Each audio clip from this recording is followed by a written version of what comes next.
Next technique is boundary optimization. Genus automatically performs boundary optimization for all modules in the design. So generally you can take the example of 4-bit triple carry adder which contains 4 full adders. So if data is going from one full adder to another full adder, during that stage some kind of an optimization will be performed. So that is boundary from one module to another module. During this optimization, it does constant propagation, removal of logic connected to undriven inputs or unloaded outputs. Means if any input is floating or else if an output has no load.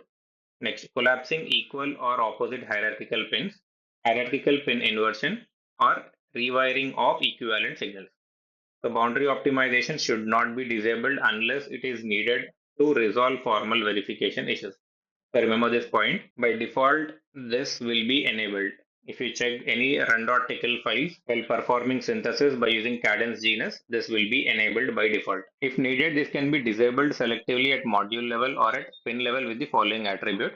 setDB module dot boundary underscore opto. So it can given three parameters, that is true or false or else strictly no. At least one you have to use.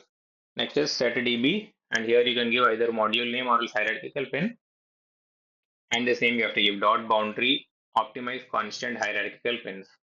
So it can be given either inherited true or false. Next setDB, again you can give module or hierarchical name, and it is boundary optimize equal opposite hierarchical pins, and you can give this three switches.